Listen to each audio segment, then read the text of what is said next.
Bem, agora é a nossa aula de complexidade genômica. Então, voltando, só para finalizar ou recapitular a aula de DNA, a gente falou um pouquinho dessa molécula, falamos desse fluxo da informação genética, que é o dogma central da biologia molecular, né? Que a partir da leitura do DNA, eu tenho a síntese de RNA, e a partir da leitura de RNA, eu tenho a síntese de proteínas. Bem, essas leituras que são feitas para se obter esse produto final, que é a proteína, o que na molécula de DNA é realmente lido e é convertido em molécula de proteína? Na verdade, são os genes. Então, as sequências gênicas que são lidas para a síntese desse produto proteico. E o que é esse gene? Gene é toda a sequência nucleotídica que é necessária e é suficiente para a síntese de um polipeptídeo, ou melhor, de uma molécula de RNA estável. Por que não somente de proteína? Porque, na verdade, existem algumas moléculas de RNA que têm atividade catalítica, isso é, tem atividade de uma enzima. Então, esses genes, eles podem produzir tanto proteínas, como também podem produzir moléculas de RNA que não vão ser convertidos, que não vão ser lidos para a produção de molécula proteica. Então, a partir da leitura gênica, da leitura de um gene, eu sempre vou ter uma molécula de RNA sendo produzida, mas nem toda molécula de RNA que é produzida vai ser lida para a síntese de uma proteína. E como que é uma estrutura de um gene? A estrutura de um gene de procarioto, ele é diferente para alguns genes, né, na verdade, que é a estrutura de um eucarioto. No procarioto, eu tenho uma estrutura monocistrônica. E no eucarioto, eu tenho uma... Desculpa, errei.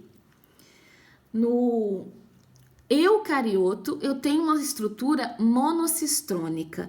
E no procarioto, eu tenho uma estrutura policistrônica, que nós chamamos também de operon. E quais são os componentes de um gene? Um gene, ele é formado por uma região promotora, por uma região codificadora e uma região terminadora. No caso do eucarioto, eu tenho promotor, uma única região codificadora e uma região terminadora. E no caso da estrutura policistrônica, no caso do operon, eu tenho um único promotor, porém eu tenho regiões codificadoras. E cada região codificadora dessa vai dar origem a um RNA. Então, no monocistrônico, eu tenho apenas um RNA sendo formado. E no policistrônico, eu tenho várias moléculas de RNA que são formadas.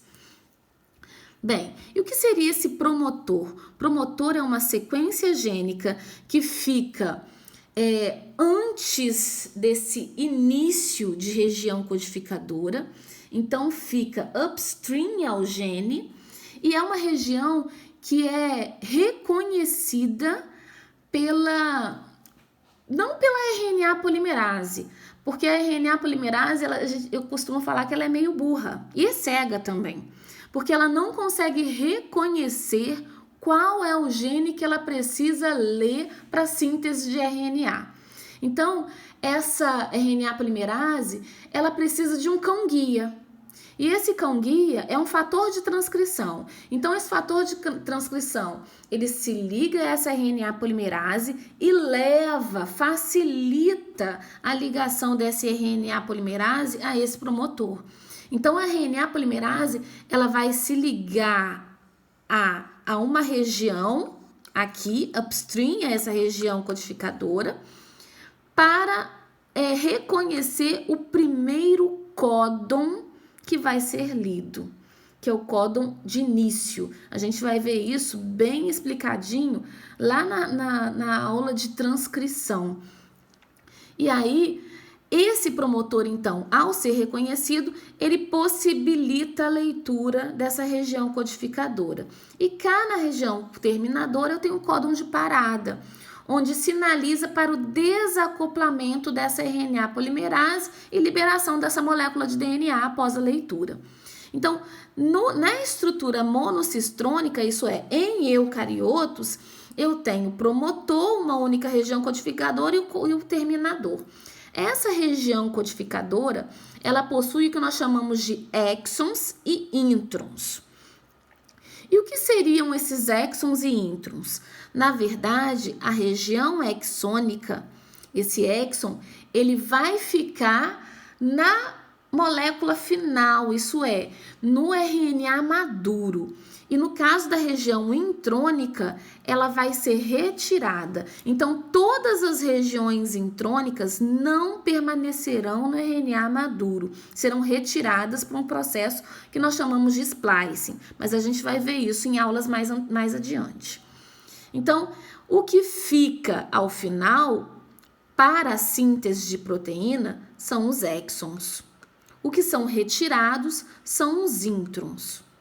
E no policistrônico, isso é, e no operon, eu tenho apenas um promotor, realmente, mas esse único promotor, ele consegue regular diferentes regiões codificadoras. Em procariotos, isso é, em bactérias, a gente consegue visualizar, a gente consegue encontrar muitos operons. E geralmente essas regiões codificadoras, essas sequências que são reguladas por um único promotor, elas estão em sintonia, na verdade elas estão correlacionadas. Por exemplo, se eu tiver uma via de síntese, onde nessa via participam, sei lá, 3 enzimas, essas 3 enzimas que participam de uma via de síntese, elas podem ser encontradas sendo reguladas por um único promotor. Isso para a bactéria é interessante, porque ela pode facilitar o trabalho dela, onde apenas uma regulação é capaz de sintetizar todas as enzimas necessárias para aquela via. Isso é bastante encontrado em bactérias e praticamente não é encontrado em eucariotos.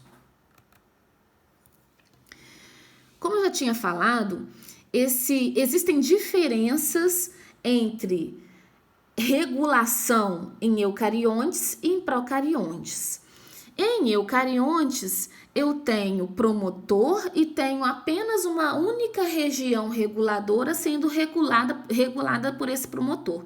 E essa região reguladora possui exons e introns, sendo que esses introns são retirados. Então, esse processamento do RNA, que a gente vai ver com detalhes depois, esse processamento, ele acontece no núcleo. O RNA que vai para o citoplasma para ser lido pelos ribossomos e ser utilizado para a síntese de proteínas, ele é um RNA final, ele é um RNA maduro. Já em procariontes, esse processamento não ocorre, então eu não tenho a presença de introns nessa região reguladora. O que o promotor já regula e já sintetiza, já é um RNA que vai ser utilizado para a síntese de proteínas. Não existe esse processamento. Portanto, ao se obter, né, esse primeiro produto, que na verdade é o transcrito, esse transcrito ele é chamado de transcrito primário e ele vai sofrer processamento para retirada dos introns. Então, alguns introns, eu posso encontrar em torno de 5 introns em um gene de eucarioto. Esses introns, eles são retirados e os exons podem ser rearranjados, mas eles são unidos para a formação de um produto final, que é isso é, do transcrito maduro. E é esse transcrito maduro que vai ser utilizado para a síntese de proteínas. Portanto, os introns não são utilizados para a síntese de proteínas, somente os exons são utilizados para a síntese. Um gene, ele contém, em média, 4 introns por quilobase de região codificadora. No homem, isso é, no genoma humano, eu tenho em torno de 5 introns por gene, porque os genes humanos, os genes presentes no genoma humano, eles são um pouquinho grandes, ao contrário dos genes que são encontrados em bactérias, que são bem pequenos. Então, o tamanho médio desses introns é em torno de 125 pares de base. Então, na verdade, esses introns são pequenos. E o tamanho dos exons varia de 90 a 120 pares de base. E são responsáveis por 30 a 40 aminoácidos. Cada exon. Bem, e como que essas regiões são organizadas dentro do genoma? Alguns genomas já foram sequenciados e pode-se verificar que o genoma de bactérias, isso é, genoma de procariotos, ele é circular. Também é uma dupla fita, mas é circular. Já o genoma de eucariotos é um genoma linear. Então, ao final de um projeto genoma, eu vou ter este mapa gênico sendo elaborado. Um único círculo contendo o local de cada gene. Agora, num projeto genoma de eucarioto, eu não vou ter um único círculo. Na verdade, eu não vou ter nem círculo. Eu vou ter linhas sendo elaboradas. E no nosso caso, nós temos 23 linhas que foram encontradas, que foram catalogadas, registradas, onde cada linha tem um número de sequências gênicas já caracterizadas. Então, eu tenho isso aqui, que são as linhas sendo caracterizadas. E o que seria esse genoma? Genoma é todo o material gênico, ou melhor, genético, todo o DNA de um organismo. Lembrando que em eucariotos eu não tenho somente DNA nuclear, eu também posso encontrar DNA mitocondrial e DNA cloroplastídico. Então eu tenho material genético fora do núcleo também sendo encontrado. E quais as características desses genomas de procariotos? No genoma de procarioto, eu tenho a ausência de um complemento diploide, isso é, eu tenho apenas uma única sequência do cromossomo. Então, eu só tenho um cromossomo e aquela única sequência. Eu não tenho uma cópia desse cromossomo. Todo ou praticamente todo o genoma é utilizado, isso é, codificado e é regulado. Eu não tenho introns, eu não tenho também, e tenho a presença de sobreposição de genes. Isso é, por que ele é praticamente todo codificado? O genoma de procariotos ele é bem pequeno. E esses promotores, essas regiões promotoras que são encontradas no genoma de procariotos, eles estão sempre regulando um ou mais genes. Geralmente são encontrados como operons, isso é, regulando vários genes. E ele é todo regulado. Então, eu tenho pouquíssimas sequências de DNA que não são utilizadas. E eu tenho também a sobreposição de genes. A gente vai ver que no genoma de eucarioto, somente uma fita é lida. A outra fita não é lida. Já no genoma de procariotos, ambas fitas são lidas. E existe também a sobreposição de genes. Isso é, uma fita e eu tenho na outra fita um outro gene sendo lido. Lembrando que essas fitas têm extremidades inversas, né? Então, eu tenho uma fita 5' 3', a outra fita é 3' 5'. Então, eu posso ter um gene sendo lido daqui para lá e eu posso ter um gene sendo lido de lá para cá, ok? Mas ambas fitas são utilizadas e são reguladas. Eu tenho colinearidade. de genes, seus produtos proteicos, isso é, a sequência gênica, ela corresponde fielmente à sequência proteica, porque eu não tenho retirada de intron, eu tenho somente exon. Na verdade, eu só tenho exon, né? Eu só tenho a sequência do gene. Então, aqueles grupos de códons que são formados nesse RNA, esse grupo que vai dar origem a essa sequência de proteínas. Então, o que eu encontro no RNA, eu vou encontrar correlacionado a essa sequência na proteína. Eu não vou ter retirada de nada, como acontece lá no eucarioto. No eucarioto, eu tenho uma sequência no RNA primário, mas eu vou ter uma outra sequência no RNA maduro. Então, se eu for verificar lá e fazer esse grupamento de códons, né? Ler de 3 a 3, lá no RNA primário, não vai ser a mesma coisa que eu vou encontrar na proteína. Agora, no procarioto, eu já tenho essa colinearidade. Eu tenho uma tendência de apresentar genes codificando funções correlacionadas, que a gente acabou de ver, que são os operons. Esse promotor, ele vai regular regiões codificadoras que estão correlacionadas a uma determinada função. Eu tenho a existência também de unidades genéticas acessórias. Essas unidades genéticas acessórias, o próprio nome já está dizendo, ele só está fazendo uma assessoria, ele não vai definir aquela espécie. Por exemplo, uma E. coli, ela vai ser E. coli. E quem está definindo que ela é E. coli não é o plasmídio. Quem está definindo que é E. coli é o genoma, no caso, o cromossomo haploide. Agora, esses plasmídios, que são pequenos DNA circulares, eles vão dar um plus para a bactéria. Então, ele vai definir que aquela bactéria, que aquela E. coli, por exemplo, ela tenha resistência a alguma ampicilina da vida, ou ela tenha resistência a alta temperatura, ou condições adversas de pH. Não define a espécie, define condições para aquela espécie. Ok? Então, são unidades genéticas acessórias. Como exemplo, a gente tem os plasmídios, temos os bacteriofagos ou bacteriófagos e também temos os transposons, que são elementos genéticos que se transpõem, são transponíveis, eles conseguem sair de um lugar e se inserir em um outro determinado lugar. Então, esses genomas procariontes, eles são circulares e aí a gente, ao final de projeto genoma, eu tenho a localização de cada gene. Então,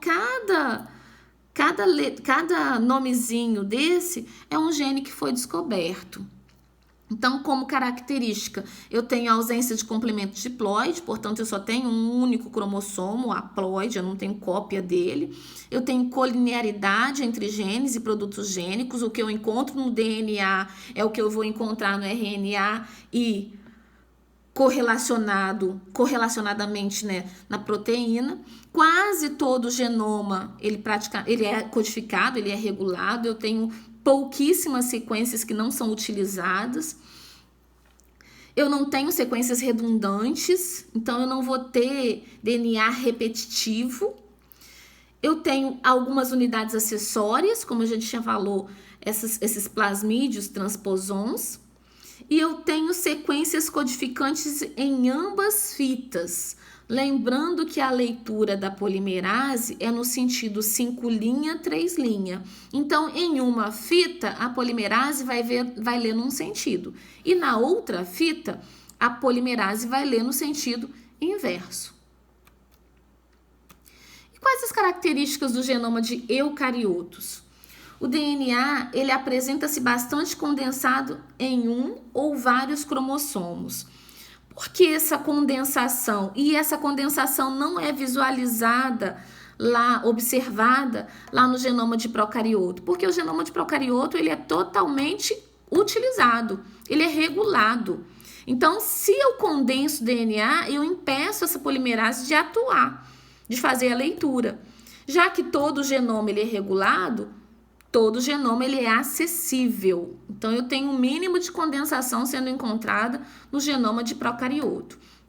o que não acontece em genoma de eucarioto, onde boa parte desse genoma não é utilizado. Eu tenho uma região que é inativa. Então, eu tenho DNA condensado sendo encontrado em genoma de eucarioto. Eu tenho eventuais interrupções nas sequências de genes individuais. Então, eu tenho essas regiões intergênicas, essas regiões que não são codantes entre um gene e outro. Eu tenho essas regiões não codantes. Eu tenho existência de múltiplas cópias de algumas sequências particulares. Então, eu tenho DNA repetitivo sendo encontrado em genoma de eucarioto, o que eu não tenho em procarioto. Eu quase não tenho sequência repetitiva. Grande parte do genoma não apresenta função codante, codificante ou regulatória aparente. A gente vê que nós temos, a gente pode observar que nós temos um genoma grande, mas boa parte desse genoma ele não é utilizado, até porque a gente não pode falar que é genoma lixo, isso até caiu em desuso, porque ele pode sofrer regulação. Mas o fato dele sofrer regulação não quer dizer que ele vai dar origem a uma molécula de RNA. Então, a gente fala que não existe uma função regulatória aparente, porque não tem produto sendo formado, mas esse DNA ele pode estar sendo regulado. E aí, ao final de um projeto genoma, eu tenho essas linhas de DNA sendo elaboradas, né? E aí, cada região dessa em pretinho aqui, ó, que a gente vê, esse mapa genético, nós temos genes que foram caracterizados. E aí, eles são marcados, a gente faz esse bandeamento para facilitar um encontro, a localização do gene que a gente quer. Então, eu tenho aqui, ó, bandas, e nessas bandas eu tenho genes específicos sendo encontrados nessas bandas. Bem, quais são as características de genoma eucarioto? Eu tenho, então, a presença de um complemento diploide, eu tenho cópia daquele cromossomo sendo encontrado. Então, cromossomo 1, cromossomo 1 linha, cromossomo 2, cromossomo 2 linha. Se eu tivesse o 1 linha e 1 linha, eu teria 3 cópias de um mesmo cromossomo. No nosso caso, nós somos diploides, mas existem organismos na natureza que são triploides, tetraploides, que são poliploides. Quase todo genoma ele não é codificado, na verdade, ele não tem uma regulação aparente.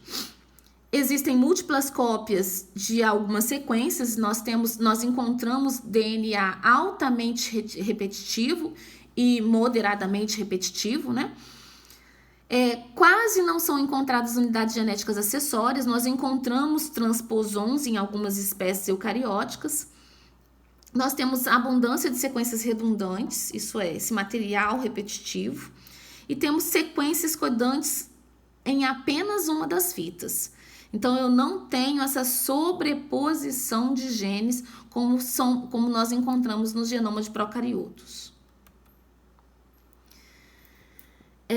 Como eu tinha falado anteriormente, em genoma de procariotos nós encontramos operons, isso é, um promotor regulando várias sequências codificadoras, regiões codificadoras. Em eucariotos, isso quase não é encontrado. Hoje, nós podemos falar que existe uma exceção, que é do C. elegans, na verdade, que é um nematóide. E esse nematóide, apesar dele ser eucarioto, ele apresenta operon. Mas a maioria dos eucariotos não possuem essa estrutura, essa regulação na forma de operon. Bem, como eu já tinha falado, o genoma de procarioto ele é bem menor que o genoma de eucarioto. E aqui a gente pode ver, ó, o tamanho de genoma que é encontrado em procariotos e o tamanho de genoma que é encontrado em eucariotos. Por exemplo, nós temos quase 3.000 megapares de base, né? E temos 19.000 genes. Em arroz, por exemplo, o genoma de arroz é bem menor que o nosso, mas eles têm muito mais, o arroz tem muito mais gene que a gente. Em procariotos, a gente vê que esse genoma é bem menor e o número de genes também é bem menor. Apesar da gente achar que o tamanho do genoma garante uma complexidade genômica, isso a gente não pode, na verdade, a gente não pode afirmar isso, porque tamanho não é documento, também para genoma. Se a gente for verificar aqui, ó, humanos tem esse tamanho aqui de genoma. Uma barata tem um tamanho de genoma muito maior que o nosso. Uma ameba tem mais genoma que a gente e que a barata. Então, o fato, e a ameba é bastante simples, é um organismo bem simples, não é um organismo complexo. Então, o fato de se ter um genoma grande não quer dizer que aquele indivíduo ou que aquela espécie é uma espécie complexa. Tamanho para genoma também não é documento. Eu gostaria de falar só um pouquinho com vocês. Na verdade, isso nem faz parte da aula, mas eu achei interessante porque eu fiquei pensando com relação à Covid, com relação ao que os pesquisadores estão pesquisando no mundo inteiro. Na genética, nós temos um fenômeno que nós chamamos de interação sintênica, sintenia ou associação sintênica. O que são essas associações sintênicas ou interações sintênicas? A gente verifica, quando a gente compara genomas, que nós temos regiões no genoma que são encontradas os mesmos genes, a mesma sequência de genes, são encontrados em diferentes organismos. Por exemplo, a gente encontra essa sintenia, ó, com relação a esses genes aqui, esses 4 genes, em camundongo. São os mesmos genes, a mesma sequência de genes que nós encontramos em espécies diferentes. E por que a importância dessa sintenia? Por exemplo, a indústria farmacêutica ela precisa testar medicamento. E aí, quanto mais próximo for esse organismo, melhor. Isso quanto mais similar um organismo for do outro, melhor. Então, se eu tenho um conjunto de enzimas que são atacadas, ou melhor, que sofrem o efeito de um determinado medicamento, esse conjunto de enzimas, eu posso verificar se esse conjunto está em sintenia. E posso encontrar o melhor organismo, que apresenta essa sintenia para testar. Nesse caso, se eu estivesse estudando o padrão, a regulação desses genes aqui, eu poderia utilizar um camundongo para fazer essa verificação, para fazer esse teste. Então, se no caso eles estão fazendo essa verificação para Covid-19, eles podem também procurar o que o Covid ataca, quais são as proteínas que esse Covid ataca principalmente, e buscar a melhor espécie para fazer o teste, ok? Bem, então, com relação a essa complexidade genômica, eu posso falar que esse tamanho de genoma, que é na verdade esse valor C, que é a quantidade presente no genoma haploide, ok? não define o tamanho do genoma, ele não define o quanto aquele organismo ele é complexo. Por isso, existe o paradoxo do valor C, essa impossibilidade de correlacionar o tamanho do genoma com a complexidade morfológica daquele organismo. Isso é, com a complexidade daquele organismo. O que seria, na verdade, esse valor C? Eu poderia ter o meu valor C quantificando o meu cromossomo 1, o meu cromossomo 2, o 3, o 4 até o 23, mas não quantificando o 1', o 2', o 3'. Portanto, eu posso ter, por exemplo, uma planta que pode ser dodecaploide, isso é, ter 12 cópias de um mesmo cromossomo. Mas ela tem cópias. O número de genes para ela não está multiplicando por 12, porque todos os outros são cópias. Então, a complexidade vai se dar por esse número haploide também que aquele organismo apresenta. Então, o valor C é essa quantidade de genes, ou melhor, de DNA nesse componente haploide.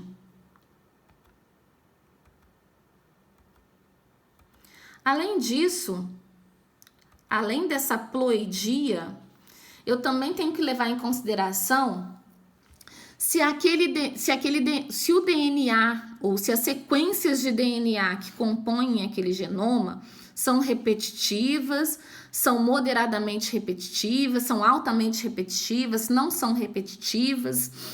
É interessante que não seja repetitivo, porque um organismo que tem DNA, tem sequências de DNA pouco repetitivas e possui muitos genes, a tendência dele é ser mais complexo. Quanto mais a quantidade de repetição, menor a complexidade.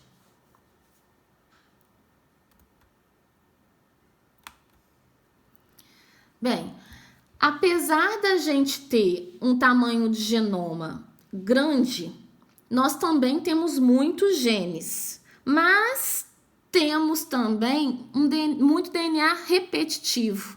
E a gente vai ver que essa quantidade de DNA repetitivo nos beneficia com relação à evolução, com relação à mutação também.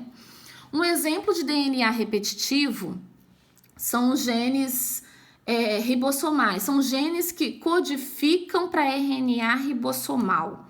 Como nós precisamos de muitos ribossomos, nós temos grandes quantidades desses genes ao longo do nosso genoma. Na verdade, naqueles cromossomos que a gente já viu. Então, esses genes ribossomais, eles são repetitivos milhares de vezes na região do genoma, chamada de região de organização nucleolar, ou região organizadora do nucleolo. E ele, na verdade, é uma das famílias, na verdade, a maior família de DNA repetitivo que nós temos. Bem, nós temos sequências, muitas sequências que não são reguladas. Aparentemente não são reguladas. Então, a presença de introns e sequências repetitivas no genoma de eucarioto aparentemente representam um enorme desperdício celular. Por que a gente tem tanto intron e tanta sequência repetitiva ou tanto DNA que não é regulado? Por que a evolução ela nos presenteou com tanta sequência que não vai ser lida para síntese de proteínas? Na verdade, é um mecanismo de proteção contra essas mutações. Existe uma maior probabilidade de acontecer uma mutação dentro dessas regiões aparentemente não reguladas, já que ela está em maior número, do que dentro de uma região gênica, uma região que é regulada. Uma outra coisa também é que tem verificado, isso acho que já tem mais de 10 anos que isso já tem sido verificado, que os introns, eles possuem uma regulação não aparente, mas ele também participa da regulação gênica. Eu participei de um projeto há vários anos atrás, onde eu trabalhei com arroz, com várias cultivares de arroz, e a gente via que essas cultivares de arroz, elas tinham uma regulação de uma proteína, tinha uma proteína que era expressa durante uma condição da planta, quando a planta estava estressada, e todas as cultivares expressavam essa proteína durante esse estresse. Só que umas expressavam mais, outras expressavam menos. E aí, quando nós sequenciamos esse gene, a gente verificou que o tamanho dos introns e o número dos introns variava. O promotor era o mesmo, mas os introns eram diferentes. E aí a gente pôde verificar, a gente pôde concluir que esses introns estavam regulando essa proteína de forma diferente.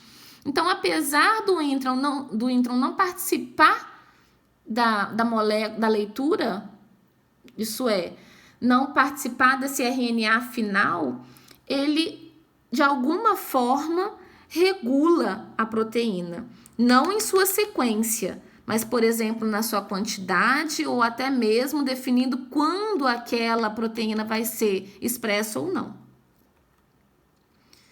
E nós vamos agora para a terceira aula.